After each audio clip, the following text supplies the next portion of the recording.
Hey, folks, welcome back to our podcast, Tampa Florida Living. Today, we've got Andrew Michael from the North Florida team. We are going to jump right into this podcast / video, but we're going to talk about Jacksonville, St. Augustine, North Florida, compare that with Tampa, what we're seeing with the migration patterns here into Florida and out of Florida. Talk about the cost of living, the weather, how things differ between our, two major cities in Florida here. And, I just feel like there's some really good nuggets of information in this podcast that we're going to chat. So let's just jump right into it. Andrew, can you please introduce yourself to the folks? Yeah, hey, my name is, and by the way, Adam, thank you so much for having me on your show. I appreciate it. Absolutely. Yeah, my name is Andrew Michael. I'm a team leader up here in the Northeast Florida area. So the biggest metro area we have is Jacksonville, but that would also be like St. Augustine, Palm Coast, Amelia Island, those areas. So, yeah. Yeah, so folks, a lot of times people ask me like, hey, how do you compare Tampa to Jacksonville? How about, you're on the West Coast, the Gulf side. What about the East Coast? How does that change? What's different? So I said, every time I have a buyer looking at kind of both cities and they're just in their exploration phase of figuring it out, Andrew has knocked it out the park and taken care of, my clients. They kind of go up there to explore and vice versa. But so I figured there's no one better to have on here to just kind of help us understand what life is up there, right? So first thing, tell us the areas that you work up in that, because I know it's a little bit confusing. I'm like, oh, Jacksonville or St. Augustine, Sure. What's that whole area look like? What are some of those cities or towns? We cover a large area, and the reason for that is, people, they find something, they're looking at houses on Zillow, whatever, but doesn't really help you see the area. And so, like, for instance, I had someone call me this week and I was talking to him. He was interested in St. Johns County. Okay, great. Wanted a house on 1 acre, wanted this, wanted that. And the budget he gave me is not going to happen in St. Johns County. So what we did was, St. Johns What County. budget is that? What price range are we talking? He wanted to be in the low fives. And okay, so St. Johns County is a little bit on the higher end. St. Johns County in Northeast Florida, St. Johns County tends to be the most expensive. Now, the closer to the beach you get, the more that comes up. So, yep. But what he wanted just honestly didn't really exist in that area. But if you went to Nassau County, which is just north of Jacksonville, and worked better for him for different reasons, he could actually get everything that he wanted for $505,000, like literally. Yeah. So I cover a larger area to answer your question. You've got Nassau County, which is the Georgia border. Okay. Then you come south and we go, Jacksonville, obviously, St. Johns County, which is just below Duval, which is Jacksonville. And then you go down below that is Palm Coast, Flagler County. And that's the area we cover. Big area. It is. But again, it's, we handle, just like you, we handle a lot of relocation. And so a lot of people, when we start with a buyer's consult where either me or one of my agents will meet with you. And we go through start to finish, soup to nuts, everything that you're looking for and why you're looking for it. And in a lot of times, in fact, majority of time, and it's not that we're, they're in control, not us, but it's, we're giving it suggestions, that kind of thing. But it's like, oh, well, you can get everything you want over here. And they didn't even know that existed because you can't find it online. We just know because we do this. So, yeah, I think it's interesting because like when people come into Tampa or the Tampa Bay Metro, right, we're talking mainly our main cities are Tampa, St. Pete, Clearwater. Sometimes some people consider Sarasota, even though it's to me, it's a little bit different. But, it's like there are so many different versions of what life looks like here. People just think beaches. And it's like, no. We've got 3 big cities. On top of that, we've got all of our suburbs to the north and southeast, Wesley Chapel all the way down to basically Sarasota to Parish and all that. We've got tons of new construction wrapping around our city. And I'm starting to find that the last 4 years since COVID, people are basically leaving these major cities, the Chicago, the DMV area, New York, any of these big cities. And A, they're either already used to living on the outskirts 30 to 40 minutes, or B, they're just like, get me out of the city life. I want Florida living and I don't want to live in the city again, And so we're finding a lot of our folks are moving away from the city and really flooding into the suburbs, which to me is fine. I mean, we don't want them super congested in the city anyhow, but they still have access 30 to 40 minutes. Is your setup up there kind of similar? Do you have that major city center and then they live on the outskirts, or what does that look like? Sure. Yeah, the one thing that changed with us with COVID, and I've been an agent now for 12 years, I think, give or take. Yeah.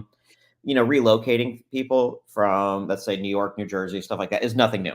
But what it was Yeah. pre-COVID was, okay, you just retired, you're in your 50s, 60s, whatever, and then now you're coming down. So you made your money up in those high income areas, and now you're coming down here.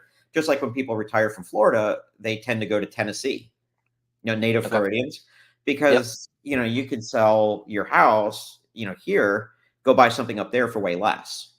The Yeah. same thing. And so your retirement dollars stretch further. Same thing. But with COVID, what happened is you had more people who were working age coming down Yep. in droves. And that was new because they can work remote or their companies came to Florida for different Yeah. reasons. So yeah, but to answer your question is, so yeah, you have Jacksonville, which is the center. Yep. And then the construction started in North St. Johns County. That was like the bedroom community. And it tends to have higher rated schools. So that's where a lot of the people lived and then commuted into work in Jacksonville. But Okay. then what happened was North St. Johns County is almost completely, I mean, they're still going to be building for a while, but like Nocatee, which is one of our master plan communities, thousands of homes, that's wrapping Yeah. up. I think the last community is opening up pretty soon. Silverleaf is going to be going for a while. But North St. Johns County is tending to get built up. So what's happening is it's kind of forming like a C around Jacksonville, Okay. going up into Clay County, which is to the west of Jacksonville. And then the top of the C would be Nassau County, which is like Amelia Island, those places. Yeah. Yulee. Now, that was all forests owned by Rainier, which is like a big tree company. So they Yep. harvest trees. And so now you have Wildlight, you have some other communities up there, but those are all like the north part of the sea. So it's basically the people worked in Jacksonville, but they commuted to these places to live. Gotcha. Yeah, I mean, and it's funny because some of this makes me think of this last video I just shot a few weeks ago that I actually dove into the cost of living because I know that's like a hot topic for the last, God knows how long, right? With everything the COVID, just prices went up, cost of living went up, inflation hit everybody nationwide too, not just Florida. Yeah. But from the EDC, which is the Economic Development Council here in Tampa, which is an honest study. It's not like I'm pulling this off of, whatever, Google. It compared a lot of the major metros, right, to each other, just size-wise and cost of living as of the end of 2023. And I thought it was interesting because it had Tampa, Orlando, and Jacksonville as far as the Florida cities. But then it also had Atlanta, Nashville, Charlotte, Dallas, Austin. And then it did include like a New York, Boston, Chicago. But and I say we being Jacksonville and Tampa, were the bottom two as far as most affordable. And I was like, well, wait a minute. There's so many people here in the comments on YouTube, Instagram, I'm sure you get it too, that are like, it's so expensive. It's too, now it's more affordable to live in Tennessee and I'm like, wait. Okay. Let's compare apples to apples. Let's look at similar size metros because people don't realize Tampa is like a top 16, 17 metro population wise and size wise. So the only one that was more affordable was Jacksonville. And that got me thinking, wow, okay, clearly, I mean, you guys are a major metro too. Mm-hmm. So how do you feel about that? Do you have people making those comments that are like, oh, it's not expensive or it's not cheap anymore or whatever? Or do you still feel like, hey, there are pockets? I know you kind of touched on that. Like if you have this budget, live here, so. Well, here's the good thing about where we are, and this may be true in Tampa too, I don't know, but where I'm originally from, I'm born and raised in Fort Lauderdale. I lived here for 10 years, which is, for those of you who aren't familiar, Fort Lauderdale is about 4 hours south of where we live now in North St. Augustine. But back then, or down there, if you're not within a certain budget, I don't want to say a number because it's been a while since I was in that market. It's been like 10 years. Sure. But if you're not in that bracket, then we just can't sell you a home. I'm sorry. It just doesn't exist because they can't go further west because then they would build into the Everglades, which then would build into the water table. Yeah. So they cannot really build anymore. There's little pockets here and there, but not much. Yeah. We're here. The saying in my area, and yours would probably be the exact opposite, is you go west until you qualify. You would probably go east until you qualify because the point is you're going away from the beach. You go inland. Yeah. So what sometimes will happen is, like, let's start off with Nocatee because it's one of the most popular, best known master plan communities. I'll take people out there and show it to them. If what they want doesn't match their budget, we can go west into Silverleaf. For the most part, it's the same builders or similar builders. I'm not going to say the communities are exactly the same, but they're similar concept, similar builders. But you hands down will save. I don't want to say an exact dollar figure because it depends on what you're getting, but hands down, you'll go. So you went from Nocatee to Silverleaf, and it's not that there's anything wrong with it. It's not like, your house is looking out onto a garbage pile or, I mean, there's anything terrible about it. It's just because you're going further from the beach. It's everything is location, location, location, right? There you go. Yeah. Yeah, it's funny. I had a comment the other day that it was, we have a lot of new construction going on. So it was like this specific model, I think it was the multi-gen living, which is a Camden model with D.R. Horton, was like 550. Keep in mind, it's 2,700 square feet, built-in mother-in-law suite, really popular model at 550 in Wesley Chapel, which is one of our top suburbs, right? And in a good school zone, right next to the mall. Like it just doesn't get too much better for that. Actually, doesn't sound that bad price-wise. Yeah, somebody made a comment like, "Oh, it's $100,000 cheaper in this area," and I was like, "It's all location-based, man. It's the same house, but it's demand driven. Of course it's that, because it doesn't have those three elements. It's just in a location that's maybe 20 minutes even further out. So yeah, clearly it's going to have that. So I think it's funny in some of my videos, especially with the builders that build in a lot of the different areas, I try to say, hey, you can get it for this price in this area. And by the way, if you like this model, you're going to see it in this area, this area, this area for all the different prices. So yeah, I totally get the location example. It's and as far as like the price thing goes, where I hear the most complaints is from native Floridians. And it's not just here, it's in other places in the country too. And I don't want to go off on a rabbit trail, but the people who, like I bought my house for $285 back in 2014. Yeah. Now I could probably sell it for give or take around 600. Yeah. And so, and it's fine for people like you and I because we own our homes. And so it's like, okay, whatever we go to next is more expensive than it would have been, but the house that we're selling is more expensive than it would have been too. But for the people who are from here and don't own a home, for them, they're getting priced out. And so they're going really far west. We have this little town called Willaca. Unless you're in past, you've heard of it? Yeah. Really? How have you heard about Willaca? It's just one of those things, probably driving north. I'm not saying I know anything about it, but I've seen it. Okay, I don't. Okay, so it's not there's no signs to it, to my knowledge, unless you're like what it's known for is bass fishing. Unless I'm thinking of the wrong place, but I feel like I know that name. Like, maybe thinking of Witchy-Wat. Anyway, whatever. But no, go ahead. But so it's funny because I had a few years ago, actually no, last year had happened again. A young police officer buying his first home, and in St. Johns County, that just wasn't in the cards. But we went over to Willaca and he got a concrete, and this is a difference between our markets too. He got a concrete block home, which most of them here are not. Oh, it's interesting. I didn't know that. Yeah, down here, everything, almost everything is concrete. But we went out to Willaca and he literally got, I'm going to guess like 2,200 heated square feet, give or take. Larger yard than what you're used to seeing here, concrete block. And I think we got it in the low 200s, which in this market would not have, I mean, it's in St. John's County. Yeah, so you could find that north of here, like Brooksville and a couple areas, but then it's like you're an hour away from downtown in some areas, and people are like, "Well, I don't want that." It's like that's what it is. It's location. Yeah. But that brought me to a good point when I was actually talking about D.R. Horton. A lot of people say, "Oh, D.R. Horton's horrible builder," blah blah blah. They're a nationwide builder. Are they in your area as well? Yeah, the thing is with D.R. Horton, and I've sold several of their homes. Their warranty department's not bad, actually. I've had a great, I tell people this, listen, I can't talk about other areas. I sold probably 20 D.R. Hortons last year, and every one of, let's go with 99.9% of my buyers are extremely happy. The service was great. The build was fine. Keep in mind, it's still an affordable builder, so we're not saying you're getting luxury through the roof, but it's a great build here. But my question to you is, do they build block or stick? No. So what you're okay. So let me walk you through that. They do not build block, period. When we moved here in 2004, at that time, almost, there's a few exceptions, but almost all the homes were wood frame, 2x4. Okay.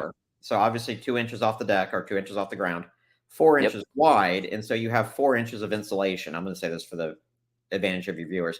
That means you have 4 inches of insulation. And then they would put stucco on the outside, a wrap, like a plastic wrap, like a Sure. candy or something. And then they would put stucco over it. Well, the problem is stucco is supposed to be a 3-day process. And of course, the builders people were slapping it on there as fast as they could. So that turned into lots of lawsuits.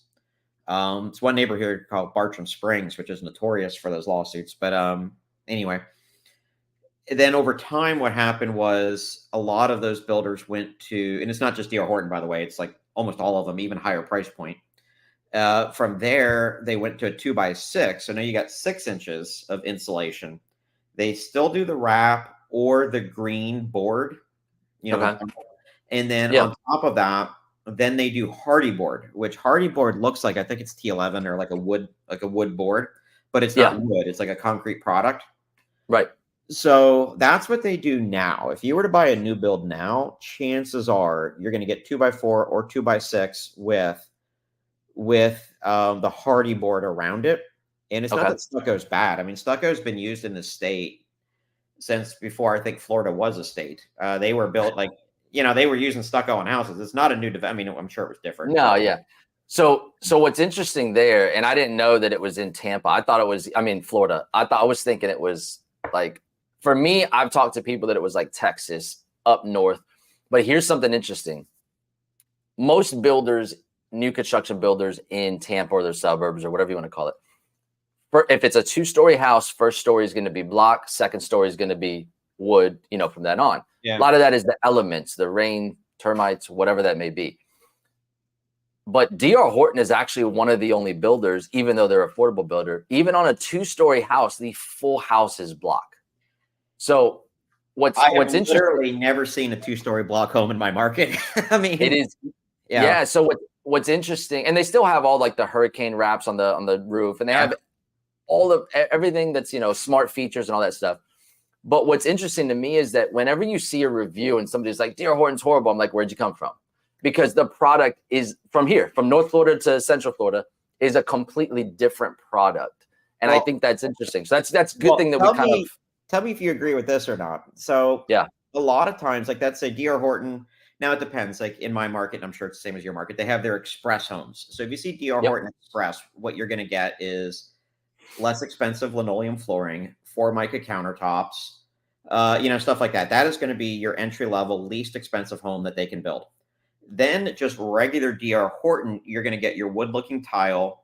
You're going to get granite or quartz countertops. And then they have their emerald homes, which they call it luxury. I wouldn't call it luxury, but it's higher end. No, But here's the secret. It doesn't matter whether it's D.R. Horton or it's, I don't feel like getting sued, so I'm not going to say any other builders' names, but a higher end builder. Chances are it's the same guy doing the work. They hire the same subs. Yeah, the same subs. Yeah. So what it really comes down to is the person who is actually building the home. Like, they're not actual general contractors, but the person from D.R. Horton or whichever builder, we keep saying that name, but whichever builder it is, the person who is actually assigned that home and is supervising the subs. Yeah. If you get a good one, great. If you don't, okay. But it doesn't really matter the builder. It kind of matters that part, if that makes sense. Yeah. No, absolutely. You could see them within the same community when there's 3 or 4 builders. You just see kind of people hopping. I always say, just get your own inspector. Peace of mind, pre-drywall, check everything out, and then post-inspection, do your thing as well. And that's the best peace of mind you can have. And then a lot of times that skips out on any potential story, horror story, if you will. But I haven't had any of those, cross my fingers, in 10 years plus of doing real estate. Horror stories? I haven't had anything on new construction. The only one I had was actually my brother, which this was going back 7 or 8 years ago, where they missed the stud putting a couple nails in. And again, just have your inspector come in to even 10 months after, within that 1-year warranty, climb the attic, and he found a little wet spot after some summer rains and turned it into the warranty company, and they fixed it. But essentially what they did was they missed the stud with a couple screws or nails. So water was just dripping off those nails into the insulation, which we would have never known unless we hired somebody to go up there. So it wasn't a horror story. It was just a mistake. The ones that I've had, so as far as inspectors go, yes. And here's another caveat to it too. I have found that if they know that you're going to have it inspected at these intervals, the builder will pay more attention to your house. That too. Yeah. They're going to say, well, we got to get all of our ducks in a row and make sure everything's done. New construction horror stories. I've had like little stuff like what you're saying. I had one that was funny. The buyer decided not to get a home inspection. And I, of course, encouraged him to do it. He didn't want to do it, whatever. So, but he did do it. So in my opinion, you should do it while the home's being built, like pre-drywall. Then you should do it the week. Usually when a builder builds a home, it's done, but they don't want to close it for a week or two because they want their quality control to come through and they want you to do your walkthroughs and all that stuff. Yeah. Do it then, and then do it a third time at the 10-month mark when your 1-year warranty is about to expire. Yeah. So anyway, so this inspector, the two stories I'll tell you, and then we'll move on is, well, if you want to, but one was the inspector went up on the roof and there wasn't a drop of insulation. There was no insulation above the living areas. And so it was funny because he took a picture and texted it to me. It was like the ruler that's up there that like, okay, the county inspector is supposed to sign off that the insulation is this high and it meets code. So apparently this guy was just signing these things at his desk and stapling them in. There was no insulation. And then the other, which is not a nightmare because we went to the builder and we blow it in. Yeah. And the builder brought the guy in and blew it in. And then he paid my buyer. They gave him a check for a couple $1,000 just saying, hey, your heating costs were probably more than they should have been. So here's like $4,000 or something, which would have more than offset that. And then the other one was right at the start of COVID. We went under contract and we noticed nothing was really happening. Now at that time, everything was what it was price-wise. Well, then the prices just went nuts. The prices on lumber, the prices on resales, prices on toilet paper, everything just went through the roof.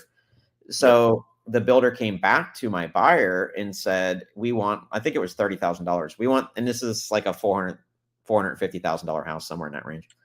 We want $30,000 more from you. And we're like, okay, are you going to like upgrade the kitchen? Are you going to pay for his kid's school? What are you going to do? They're like, no, we're just going to do what we said we were going to do, but we just want $30,000 more. Yeah. And if you don't give it to us, then the contract says we have 2 years to build your house. We'll take the full 2 years. So my buyer was livid, but I talked to him. I was like, look, it would be and again, this is your call, not mine. I'm keeping it short, but it's like, they'll give you back your binder deposit and you're free to go. In the couple of months that all that had happened, if he went and bought a different house, it would cost $30,000 more anyway. And this particular customer was getting out of the military, and like a lot of career military people, he had houses all over the place. And he didn't have to be here. He wanted to be, but he didn't have to be. So I was like, dude, I'd call their bluff and just tell them we'll see you in 2 years. And that's what he did. And sure enough, it was funny because I got calls from appraisers for like the next year trying to figure out how he got the house that cheaply, because they're appraising the other houses in the neighborhood. Yeah, I didn't have any of those scenarios come up. I know there was talks around that. Keep in mind, COVID's a very different time than it is now. I think everybody was like scratching their head, like, what do we do? And almost from month to month, we were just adjusting to the atmosphere, right? Like things were just changing and evolving. And we went from wait lists on new construction to not wait lists. And then to like, I didn't have any of those crazy situations. I think I did on one home that was a custom builder on Bayshore, which was like a couple $1 million. Yeah. And the guy realized, oh man, the market just flew up. I think it was 2022. And the builder was like, no, we need to charge more. And it was like, there's a contract, man. Yeah. You do it or you're going to be in trouble. So, and he did, they finished the build, but like you said, but I haven't had that with any of the big builders here, but anyway, moving on from that though. And thanks for giving those stories. I want to talk about a few things. We have some differences here. And when this is not a Tampa versus Jacksonville or Tampa versus St. Augustine, St. John's type video, but we do have differences. So some of that is East Coast to West Coast, North to Central Florida. Weather. What is, some people think that Tampa's like the devil's, backyard when it comes to like the heat in summer. And what are your temperatures like in Jacksonville? Like, or I don't want to say Jacksonville, but you know what I mean, North Florida. North Florida. What It are what are your definitely, I what are your mean, top temperatures at in the summer? Just curious. I would say top temperatures we'd be about the same. We're both very hot, both you and Tampa and the Jacksonville area. Where Do we you hit 100? differ, where we differ is in the wintertime. Well, no, do you hit the hundreds yet in the Oh, summer? yeah. Mhm. Yeah. See, we don't. If You you don't? look it up, Huh. Tampa's never hit 100 degrees.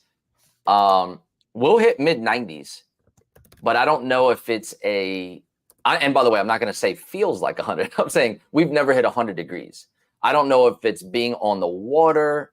I mean, you guys are on the water too. That's why I was asking. But yeah, places like Orlando, Miami for sure will hit 100, but Tampa doesn't typically get to 100 degrees. It stays in Uh, the mid. yeah, I'd have to look that up. I mean, I do know we get colder than you do. Yes. We Yes. can get down in the we can get down in the 30s. You see snow? No, it's okay. So people from like Wisconsin or something will laugh at me when I say it snowed, but there was Yeah. one year, I want to say 2015, maybe it was 2014, something like that. It little teeny flurries that were gone before it hit the ground. In fact, it was so bad, like the other real estate agents and I were on a Facebook group or some Yeah. kind of that or something. It was like, hey, in this neighborhood, you can actually find snow. So we were all because we're out showing homes. It's like a Saturday or something. Right. And so you could run over and go see it. I want to say I've seen pictures of St. Augustine Okay. with real snow on the ground, and I Okay. want to say it was like the 50s. But Okay. yeah, Yeah. we don't get snow, and the reason is because of the Gulf Stream and the close proximity to the beach. We don't Yep. get the snow, but in theory, it does get almost right around cold enough to snow. Okay. Yeah, you guys definitely have a different. You guys just being a little bit further north. You guys definitely get colder than we do. Like if we hit 30s, it's for a day, and by the afternoon, it's warm again.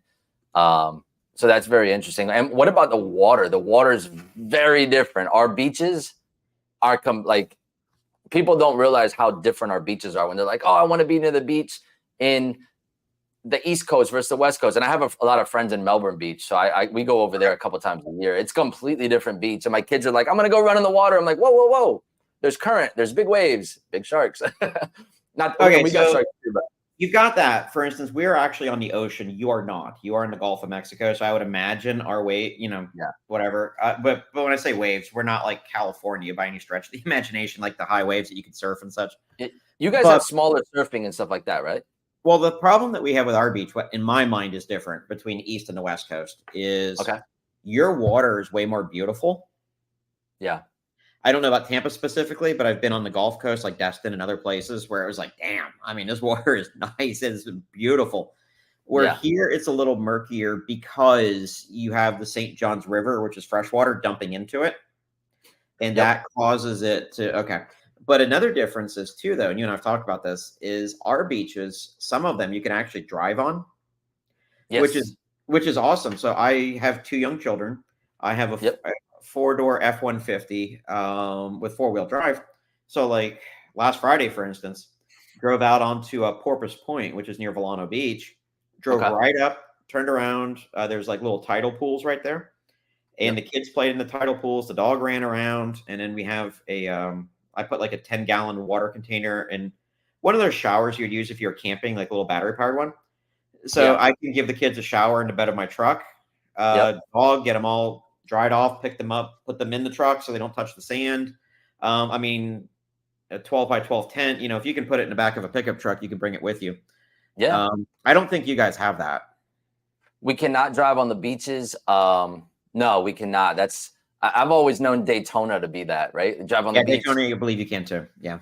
But yeah, no, we cannot drive on our beaches. Honestly, I don't know. I think trucks would probably get stuck in the sand. I know you can down in Fort Myers in some of the areas, but we got the soft sand too. In fact, there's a Facebook page dedicated to making fun of people trying to drive and get stuck. Yep.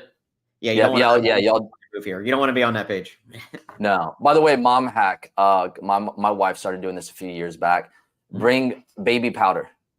If you sprinkle baby powder like on your feet or whatever, when you have sand on it, it just falls right off. So if you don't have access to water, baby powder and the sand just falls right off. I have lived in Florida my entire life, which is this month it'll be 47 years, and I have never heard that before. All right. Yeah, it's pretty neat, man. Mhm. That was, again, mom hack. I guess she looked it up one day and then tried it, and I was like, whoa, it works. And now, if you go to a beach without one of those showers before you get in the car, Yeah. I mean, yeah, there's baby powder everywhere now, but at least all the sand's off. So, but as far as our beaches, yeah, I mean, I feel like we're pretty lucky in that sense. Yes, I mean, I'm not going to say every single day because it depends on the day and the currents and everything else, but our beaches our water is pretty nice, pretty clear. We don't have like these massive waves. I mean, it's pretty, like if you're in the bay, it's just flat. And then once you get out into the Gulf side, like St. Pete Beach, Clearwater Beach, those are probably the two most common. And then, just our neighbors to the south, I love Anna Maria Island and Siesta Key Beach. So we kind of have access to all four of those and then everything in between. Yeah. Yeah, the one thing I would say is that our water, and it's funny, I'm a little bit spoiled. So when I go over to like Melbourne Beach, like I said, the East Coast, I'm like, man, I don't know if I can get in that water. It's in the 70s, that's freezing cold. For me to get in my pool, I have to make sure to heat it, not in the summer, but I have to, like right now, I would be heating my pool to probably 88. And the reason is that our beaches get up into the 80s during the summer. Yeah, so your our water is more than ours. Our water is like bath water. Yeah. Because I mean, it'll be 90s out and our water's in the 80s. And for me, that's perfect. Like you can literally just sit there with a drink. Plunge in bath water. Come on. New Year's Day. Who wants to be a polar bear, man? We just get in the water and just float all day. You look at your fingers when they get wrinkled. You go up to your hotel room or you just go up to where your stuff is, grab a cocktail. Nobody heard that. Not supposed to have alcohol on the beach. But yeah, you grab your cocktail. Yeah, you can't have alcohol on the beach. Yeah. But everybody. Okay, well, here's something else too. A pro tip for anyone in the St. Augustine area. Okay, so my youngest is 5. And same thing with the waves. So what we do is Porpoise Point is a neighborhood off of Volano Beach, but that's where that one of the access roads to drive on is. And the advantage to it is it's not actually the beach. What it is, like here's the Atlantic Ocean, and here's the harbor in St. Augustine. Okay. And it connects, and so you don't get the waves. And if you hit it at the right tide, as the tide's receding, you get all these tidal pools. Yeah. So you still have to check on them, make sure they're not too deep, because sometimes they will be, but for the most part they're not. But like this weekend, it was perfect. We went on Friday and we actually found like little hermit crabs. Yep. And little, because there's no waves, so the kids can play in them. So if you do have a young family and you're in the Volano, St. Augustine area, that's a great beach to go to for the same thing you just said. You don't have the waves. Yeah. I will say that like our beaches are awesome. And I will almost fight anybody saying, hey, we've got some of the top beaches, but not everything is sunshine and rainbows. So we do get red tide. Have y'all ever experienced that up there? I'm not saying we never have, but I don't remember ever hearing about that. No, I mean, I've heard of it. I remember it being here. Yeah, red tide, all it really is an algae bloom. Like if you think about it, water gets warm enough and then something, I think it's nitrogen or whatever, it starts to build up and then you get an algae bloom. That algae bloom really doesn't affect people. It can respiratory because it makes you cough, it kind of puts off an odor or it tickles your throat. But fish will die. And then dead fish will wash up on the shoreline and it smells. And then the beach, basically every morning they come and they clean up the beaches and then you're back. But that usually will ruin your. I don't recall ever hearing about that here. Now, what we do have here, though, but I don't know if you do or not, I've talked about it, is you can actually go find shark's teeth on the beach. Yes. Yeah. I told you, we just went to Fort Clinch. Yeah. Mm-hmm. Yeah. So our biggest one is down in like south, like near Sarasota, like St. Pete Beach and all that. It's shelling. You can find sand dollars and all that, but you won't find shark teeth. Really rare. What you'll do is you have to go down, I think it's called Henderson Beach or Casperson Beach. It's the shark teeth capital of the world. And that's down in Venice. That's where it is, which is like near Sarasota. What they do is it's all the dredging. So it has to do with the current. And it's like one specific little area, but it has to do with the dredging and the channel when they do that, all of the old shark teeth that are, down there just get washed up the shore. And I mean, you could find 30, 40 in an hour. My kids are just there. It's like, that's their playtime. So like maybe once a year we go down there. And that actually sounds pretty cool. My wife's like, don't go in the water. I'm like, honey, those are old shark teeth. Yeah, I mean, they're prehistoric. Yeah, exactly. It's not like they stay right there, but yeah. And then up by you guys in Fort Clinch, I told you we just went camping there, which is pretty cool if anybody's interested. Fort Clinch is a really cool state park, just over by Amelia Island. And you can camp on the beach. And then, of course, they have access to a fort with cannons and all that. It's pretty neat, and shark teeth hunting. So it's a really cool place to camp. But I guess outside of that, I mean, we talked about cost of living, weather, some of the migration patterns, anything you want to chat about the city itself? I would say the big difference is going to be my impression of Tampa, and you know it a lot better than I do, but is more of like an urban kind of, if that's the kind of lifestyle.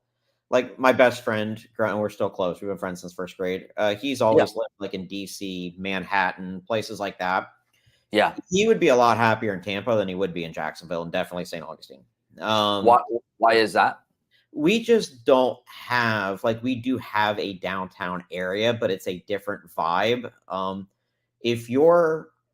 would say the people that come to this area either want a suburban or a beach or a rural type living. But if you like living in Manhattan or you like living in those kinds of places, I don't think you're going to like it here as much, because yes, we do have a downtown, but it doesn't have the same vibe and feel and stuff as what Tampa would have, Miami, places like that. Yes, we are an urban area. Yeah. I just think that you wouldn't like it as much, if that makes sense. Yeah. What is your downtown like? Man, I don't even know what your downtown's like, to be fair.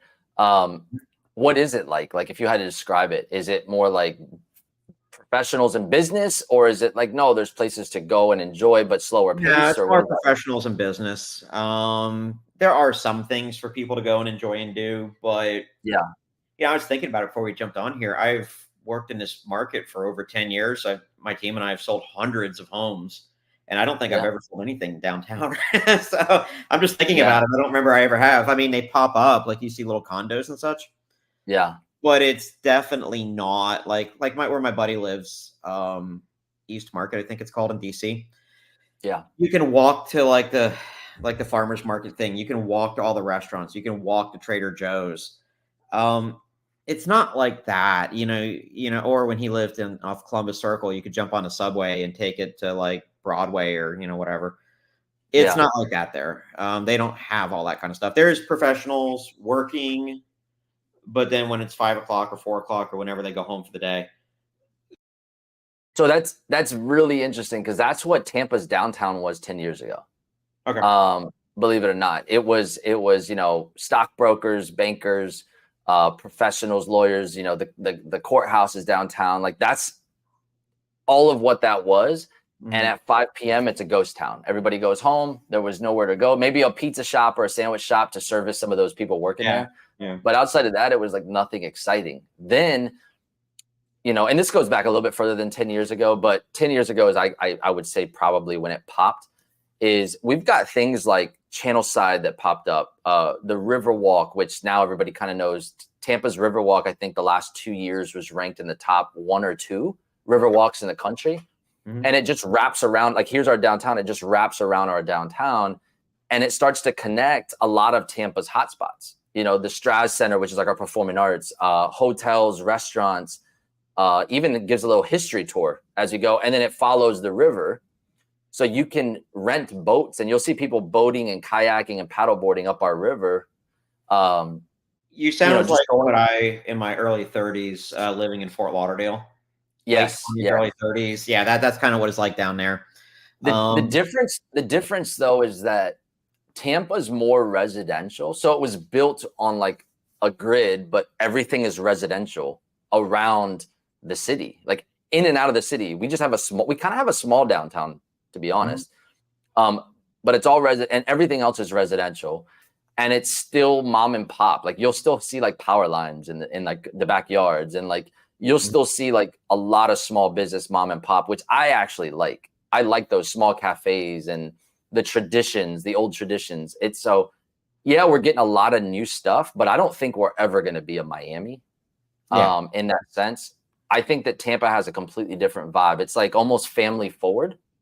Because families are involved in a lot of this stuff, you know. You can go to the brewery with your dog, or sometimes it's like brewery restaurants, and it's like my kids are there playing Connect Four out front, and we're just having a beer on the Riverwalk. Like it's not that St. party John's scene as County, much. where we live, is without you're not walking everything. You need a car, but it is very much so. Like if I was in my 20s, I probably would have been bored here.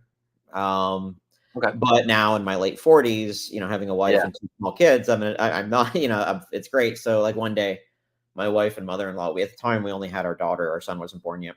My wife and mother-in-law went off to go do whatever they do on Saturdays. And I had our daughter, she was like maybe 3 or 4 or something like that.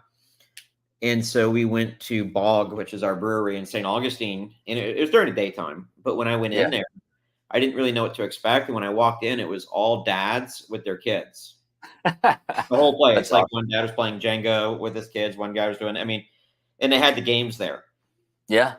So yeah, that's a different vibe. We're like in Fort Lauderdale. I don't think you would have seen that. But here you do. It is definitely, this is definitely where we do have young retirees too. And we have other people who live here who don't fall in this bracket, but this is definitely like, you want like a calmer, you know, not like downtown Jacksonville, but like St. Johns County and some other places. Close to the beach, calmer. You know, like we usually go to the historic district in St. Augustine, like if we want to go out. Yep. And you're not going to find, there's bars, but you're not going to find like the loud nightclubs or anything. Yeah. But you do have like the really nice mom and pop restaurants. One thing in common, we have the Columbia restaurant. The owner, Richard Gonsmart's actually my neighbor. So that's kind of cool. Oh, is he the owner? Or? Yeah. Long time family. I just like to go there. Well, his 1905 salad and sangrias are awesome. But that's the way to go, man. That's absolutely, that's like that. That's almost what they're known for, is a salad. Is that crazy? I mean, the other food too, Cuban sandwich and everything else, but salad. Yeah. So that family has owned the Columbia restaurant. I think it's one of the longest standing family-owned restaurants in Tampa. Yep. And it's funny because somebody I saw an article this a while back, but my dad's restaurant was in that same running because we've been open like 50 plus years. Okay. He switched the restaurant to strictly catering now, so I guess you could take us out of that category. But yeah, it was like 50 plus years as a family-owned restaurant in Tampa. Nice. Columbia is another one, and I think Mel's Hot Dogs, which has been around forever. That's a big staple here in Tampa. But I guess to tie a bow on this, thank you for joining us, Andrew. You know, for any folks watching, Florida is an amazing place. There's, I think, 250,000 people that moved here last year. It's something like 1,000 people a day. I know 150 of those are coming to Tampa, and I'm sure a ton to Jacksonville. So if you're interested in moving to Florida, check out both areas. There's tons of things to do for you. It doesn't matter if you're a retiree looking for a family spot. You know, if you're going to Jacksonville, St. Augustine, the St. John's area, Andrew's definitely your guy. And you can call us. I can get you his information. And then if you're moving to Tampa, you know who to call. So thank you, folks. Check us out on our channel for all those, videos about the communities and neighborhoods, where to live, and the lifestyle. And then check out our podcasts that are going to be midweek, because we're talking about fun things like this and having great people on. Andrew, thanks again. Thank you, brothers. Good.